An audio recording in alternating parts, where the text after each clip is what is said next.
The following program is a Town of Colonie television production of the William K. Sanford Town Library. It goes all my life's a circle, sunrise and sundown. The moon rolls through the nighttime till the daybreak comes around.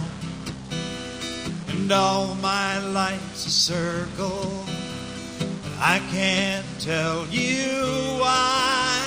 Seasons spinning round again, the years keep rolling by. The story is comes from some experiences of working down in the Schoharie Valley after the floods. It's called The Lost Tools of Schoharie. And I'd like to say it's written down, but it's really not written down, so it changes. It like Schoharie, it's changing all the time. And so this time the story goes like this. I have in my shop down in my basement, I've got a toolbox that I made, old pine, wooden toolbox. I cut a broom handle, to make the handle, and I've got a strap on it because sometimes it's too heavy to carry. You throw the strap over your shoulder, and it's 2 feet long, so my framing square goes in there, and all the tools that I normally need to work on the car or to work out in the yard fit in there. And like most toolboxes, it just normally sits under the workbench or off to the side in the garage or wherever. It really doesn't get a whole lot of use outside of the home. But August 28, 2011 changed that for thousands of toolboxes. That's the day Hurricane Irene swept through the Schoharie Valley, and towns like Prattsville and Schoharie, Middleburg, Delanson were pretty well wiped out with 6 feet of water coming through town. And it was at that point that thousands of men and women grabbed their toolboxes and ran to Schoharie. And we didn't know what to put in our toolboxes. It's not like we had, a certain job to do. We just went going, because that's what you do when your neighbors and your friends and anyone is in need. You just go. And so we showed up with our toolboxes. In the first few weeks, our toolboxes weren't a whole lot of use, because we ended up using mainly 5-gallon buckets and going down and mucking out basements and carrying mud that 8, 12, 14 inches deep out of the basement of the Prattsville Reformed Church, bucket after bucket after bucket out, and all the homes that were like that. But then things began to evolve as a lot of the muck got out and we started to tear the houses apart.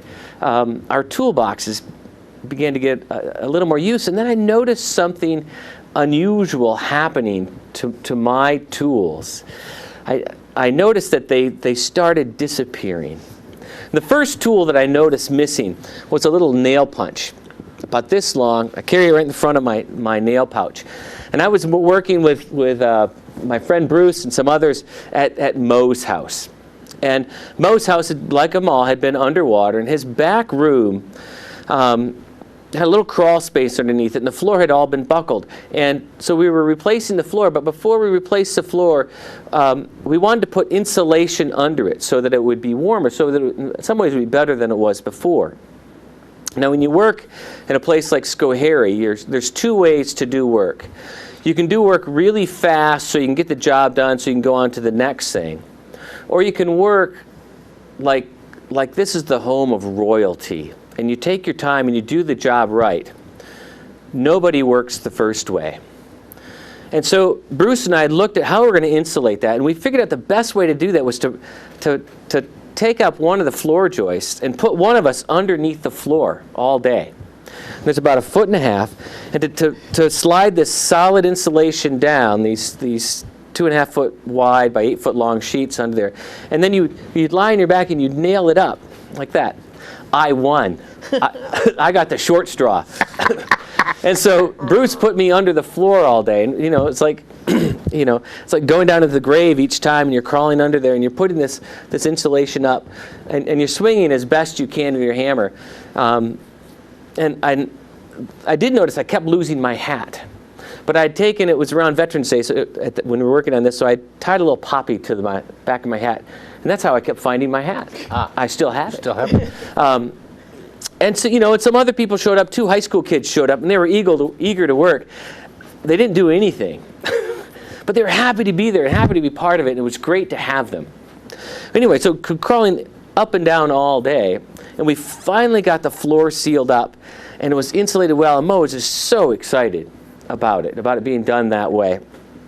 They were packing up, and that's when I noticed that my nail punch was missing, and I knew that it was down there, and it would never come back. And that started me thinking. And then the next time I was down, we were doing drywalling. And I brought a 4-foot long drywall square for cutting drywall. And because I'm not the best at drywalling, they had me ripping things up again.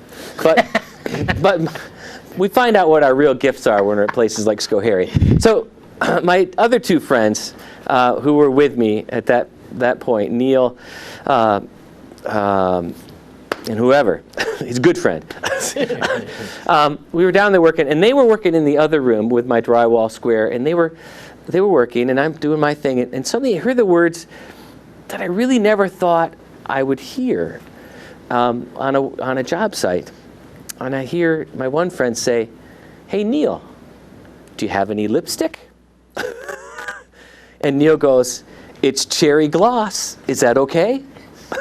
My other buddy goes, "That's my favorite." And I'm a pretty open guy. I'm open to lots of things, but that's just, I've worked on a lot of job sites. I'd never heard that before. So I peeked around the corner, and there were the guys with the lipstick, and they were putting it on the outlet boxes, the lipstick. And then they'd take the drywall and they'd shove it up on the outlet box and stick it there and pull it off, and they would know exactly where to cut out the outlets. I thought that was great. I've carried lipstick in my toolbox ever since. But I think I was so excited about this discovery of lipstick that when we left that day, I left my 4-foot square somewhere in Schoharie. Because you don't really know where you're working. You're just working on a house. And that's okay, because it's a good 4-foot square.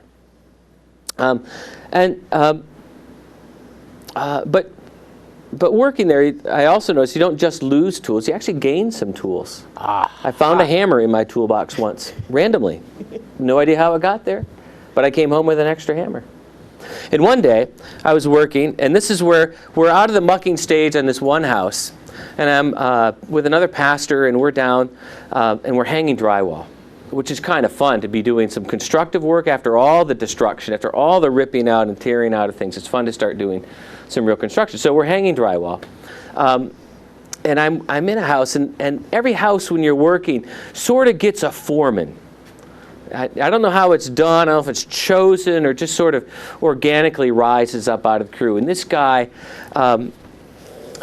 Dick, was the foreman. And Dick is what I would call a serial cusser. And he would just be swearing all the time, and not in a bad way or not in an in-your-face way. It's just the way he talked, cussing this and whatever, all going on. And I'm working, hanging, cutting the drywall and trying to get it right. And we're there, for a good part of the day. And he finally asked me, "Well, what is it you do?" And I just turn with a sly grin on my face. I say, "Well, I'm a minister." He goes, "No shit." And and for the rest of the day, it was like, "I can't believe you're a minister," which I take as high praise. And and the same thing happens often when you tell people you're a minister. He just stopped swearing the rest of the day, and I felt bad because it was just kind of fun listening to him. But he had something I'd never seen before. It was. I mean, don't get me wrong, it's not as good as Jesus coming back, but it's close for a minister. He had what's called a dimpler, and he put it on his drill. And I'd never seen this before. You'd take your drill and you'd take that drywall screw and you'd screw it into the wall, and the dimpler would keep your drill from going in too deep and popping all the way through the paper of the drywall. It was heaven. Who invented such a wondrous thing? And I raved about it all day. I raved about the dimpler.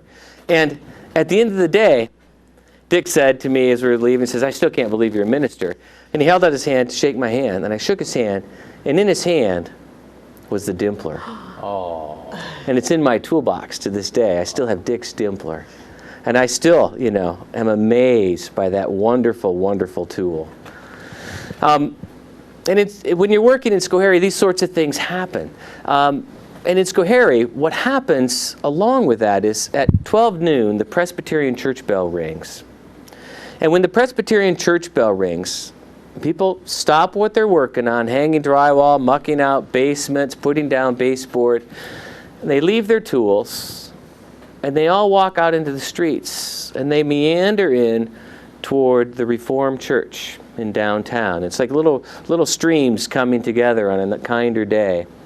And we sit and we eat, and food miraculously appears. I know not how, but every day there's food for all of us. And there'd be 20, 40, 60 people working, and we just show up covered in drywall dust. And here'd be, these guys from IBM who are coming, taking a day off to come into work, or my 4 masked women from Rensselaer who came down with their sledgehammers, or the 2 Mormons from Salt Lake City who came in. And it was great, sinners and saints us all, just sitting down to eat. And it's a wonderful thing. And then when it's done, people get up and we go back to our jobs, and we go back to doing what we do. And it's a marvelous miracle that happened every day last fall. Maybe it's still happening. We'll have to see. And there are other wonderful things. There was a small parsonage in Prattsville that had been totally wiped out, and this young clergy couple were trying to get it done, and they had a drywall blitz.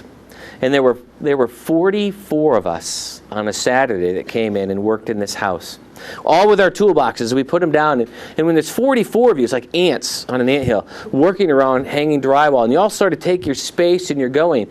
And the toolboxes are sort of like common property. And you don't really ask, and nobody really wonders. Tools just kind of flow back and forth that day, which in and of itself is quite amazing, because guys tend to be pretty protective of that sort of thing. But I remember that I was working in a space, and remember that hammer that I found in my toolbox? I was using it to knock some studs out, and I'd placed it in the wall, and I'd gotten called into another room to work for about a half hour, and I came back, and that wall where my hammer was all drywall. I suspect it's behind there. It's behind the drywall, that hammer. But the last tool that I want to share about was my rig axe. And a rig axe, I framed houses in Colorado before moving here to become a camp director. And it's a 32-ounce waffle-headed framing hammer. And the back side of it looks like a hatchet. And it's great for finesse work when you're framing, to really pound something that needs to be cut down to size. And that rig axe was just wonderful for taking out aggression, for ripping down cabinets, and dealing with all those questions that you don't have any answers for about a flood that deep in a place like Schoharie. And I remember, just swinging away, working out all my theological difficulties on those cabinets. And the noon whistle rang. We put down our tools. We left the place that we were working. And when I got back, the hammer was gone. So was all the wood that was around, because things just happen. And it's just gone. And who knows where? Maybe in somebody else's toolbox by mistake. Maybe in the landfill that went. But in Schoharie, everybody lost something precious. Everybody lost something that they loved. And in that valley, people are coming back, and people are volunteering and working to rebuild a town.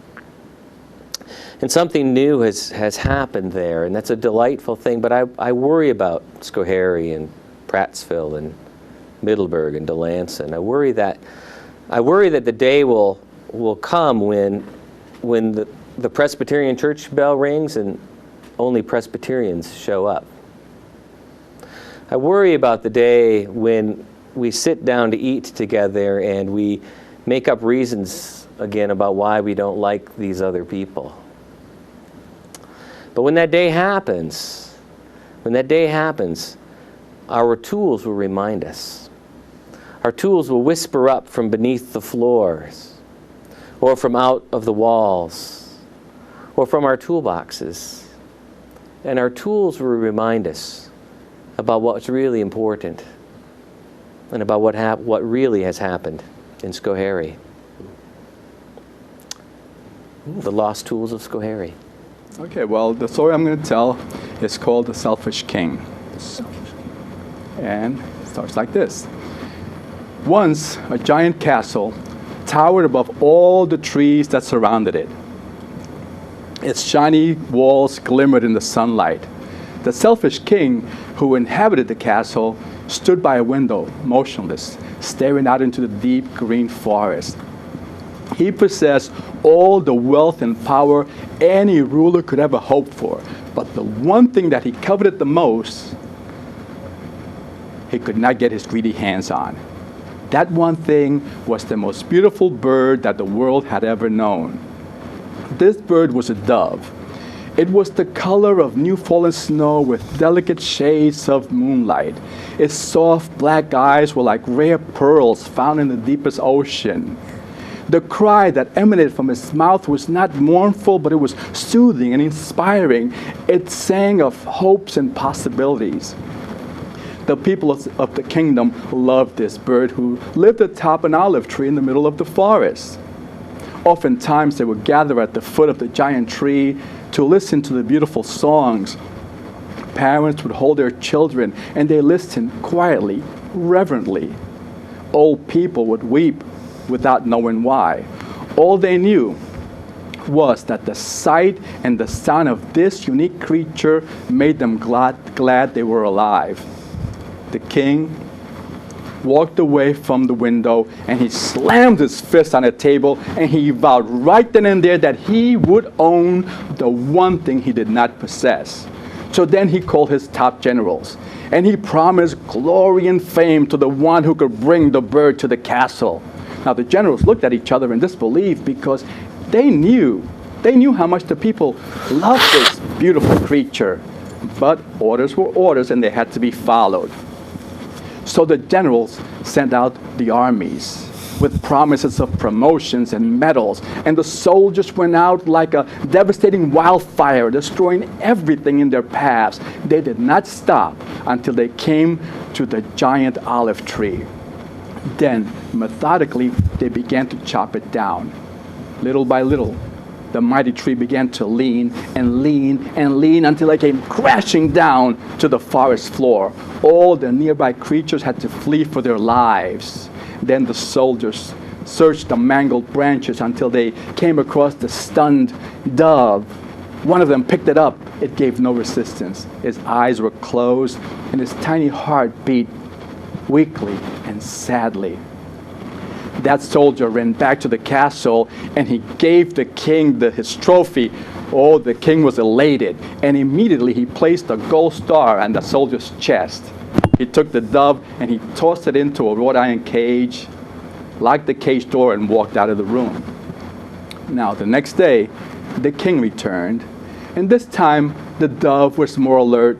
Its eyes were open, but they were very sad.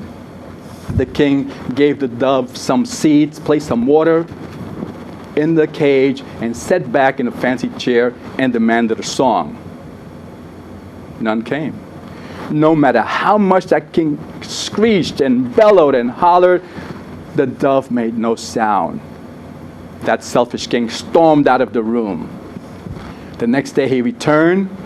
The results were the same. The dove made no sound. Every day he would return, always the same. Now one day, the selfish king came back to where the bird was, and he noticed something strange. The beautiful white color had disappeared. The dove had turned an ashen, dull gray color, and those once beautiful eyes had taken that cold, dull, lackluster black of the wrought iron cage. The king didn't understand what was happening. The dove looked as if it were dying. Then the king happened to look out the castle window, and he noticed the people of the kingdom were walking around as if in a trance. they were acting peculiar. He ran outside and he wanted to know what was happening. They wouldn't talk to him. They just continued walking.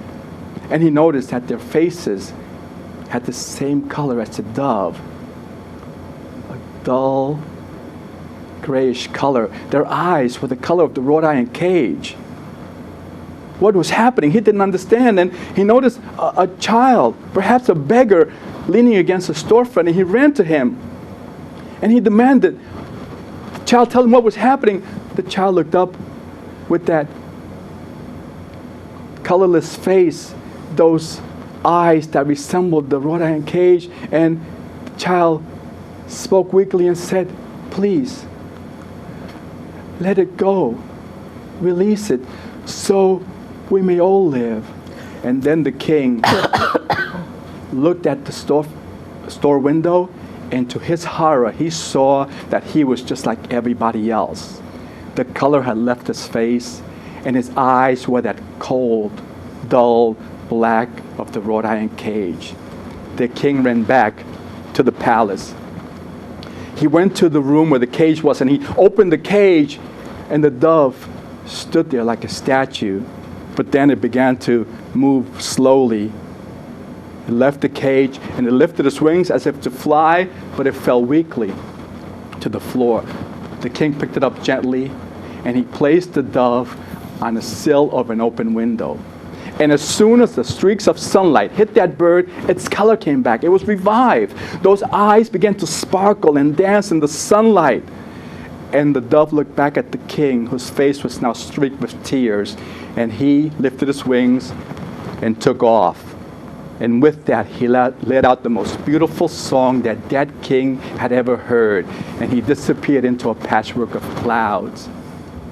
Now, in that kingdom, people's hearts were filled with joy and hope, including the king's. And it is said that the king demolished his big castle, and in this place, he planted an olive grove where the dove and all his descendants sing to the people to this day, filling their hearts with peace and hope. That's my story. Wow. I have a story and a song together.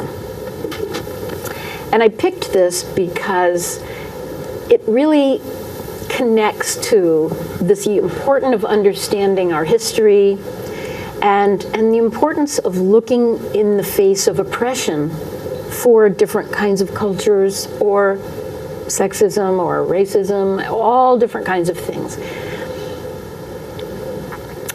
When I was a girl in high school, I loved St. Patrick's Day.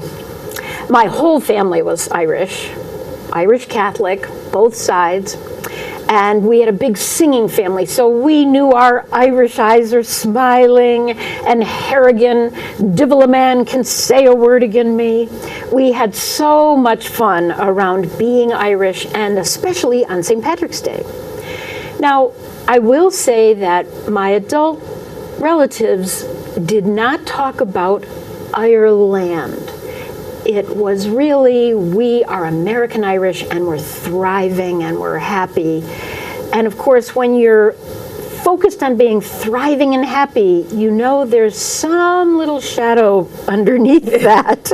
But we didn't know that exactly, except kind of from the Harrigan song. Never a shame will be mentioned with my name.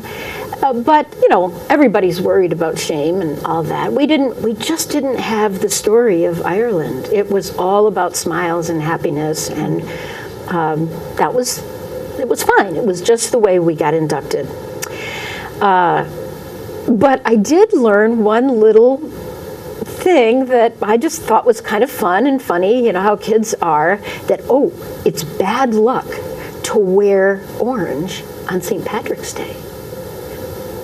We had it. It's bad luck. It was sort of like, don't step on a crack and break your mother's back. All the little things that kids learn as sort of a warning of life somehow. And so my sophomore year of high school, oblivious to anything about Irish history, I walked into class and my French teacher was wearing the brightest, beautiful dress from, neck to her calves, bright orange. And I didn't really used to go up and talk to teachers a lot, but something of the little girl in me and that bad luck, I just went up to her and I said, did you not know that it's bad luck to wear orange on St. Patrick's Day? And suddenly she looked at me and said, I am not a Catholic. And it just shocked me. I had no response for that at all. It was almost like she spit at me, and I just went back to my seat, and I never even told anybody that experience, not anybody in my house.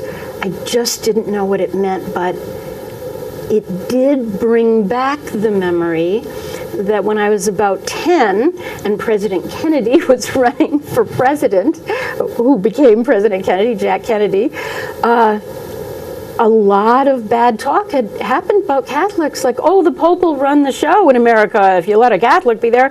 And there was other negative stuff, but I wasn't paying that much attention to it, except to think the Pope's going to run the church or the country of America. Don't forget that. He's got plenty of other stuff he's got his fingers into.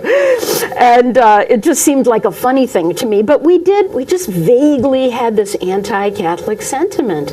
And later in high school, actually, another girl who liked a boy I liked, who was Methodist, said to me, his mother would never let you marry him. You're Catholic. And I didn't know what that meant, but I did tell that to somebody. I went to confession, to the Sacrament of Reconciliation one Saturday, and I just told my priest, who I loved and was the best priest in the world. He'd been a great friend to me all my life in the best way. And I like to say that because we're in a time where priests are getting put down for very good reasons. But I said to him, Father, why would she say that? What is the thing about being Catholic that people don't like? And he took a breath. I can still remember him, kind of sighing and saying, honey, she's heard that from adults, and she doesn't know what it means any more than you do. Sure, there's bad feelings sometimes between different religions, but Catholics and Protestants get together a lot now. It's an okay thing. They talk about the religions and they say who's going to raise the kids in what way and all of that, but you don't have to worry about any of that now. You have a nice boyfriend, yes? I said, oh, he's great, Father. He's really supportive of me in many ways. Well, you just keep liking him the way a 16-year-old girl should like her boyfriend, and you forgive that thing that happened to you, and you make friends with that girl too. You befriend her, and don't let that stand in the way. You go on being of love in the world as I know you are. And that lesson stayed with me a long time. And then many years passed. I had a chance to go to Malaysia as a foreign exchange student, and I met Hindus and Malay people who were Muslim, and I had many experiences about faith. And I just realized that my own heart could truly open to people of other faith. But Kathy Ryan, an Irish-American singer, that I've gotten to know well over the years, seeing her concerts, and I went to a workshop with her once. She introduced me to a song that was written by an Irish Protestant minister who lived in the lower part of Ireland. And he wrote this poem in the late 1800s when there was still so much conflict between Protestant and Catholic. The penal laws for centuries after Queen Elizabeth in England, sent lots and lots of people to Ireland, and it was very oppressive for the island. They couldn't go to Catholic church services. They couldn't really have any formidable job except for in a couple of categories, like maybe in the arts or theater or something like that. And there was great poverty. Of course, we all know about the famine.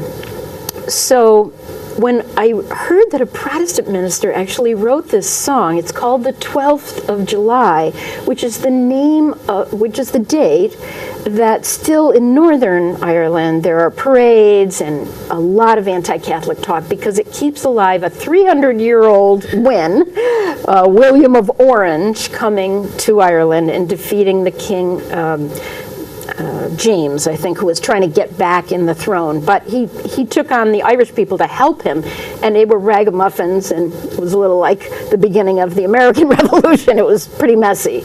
But Orange won, and so that rivalry, unfortunately, is still kept alive. But this song is a song of love, and let me sing it to you.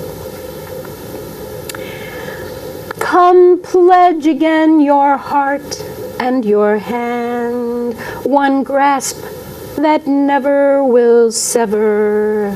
Our password be our native land, our motto, love forever. And let the orange lily be your badge, my patriot brother. 'Tis the everlasting green for me, and we for one another. Behold how green the gallant stem on which the orange flower is blooming, how in one heavenly breeze and beam both flower and stem are growing, the same good soil sustaining both. Let's both united flourish, but cannot give the orange growth and cease the green to nourish. The more the hand that plucks that flower will vainly strive to cherish. In that hour the stem blooms on, though the flower begin to perish. Regard them then of equal worth, while lasts their genial weather. The time's at hand when deep in earth they will both sink together. And though it be in our country's cause, our party feelings blended, till lasting peace and equal laws on both will have descended. Till then the orange lily be your badge, my patriot brother. 'Tis the everlasting green for me, and we for one another. Yes, we for one another. It goes all my life's a circle, sunrise and sundown. The moon rolls through the nighttime till the daybreak comes around. And all my life's a circle, I can't tell you why. Seasons spinning round again,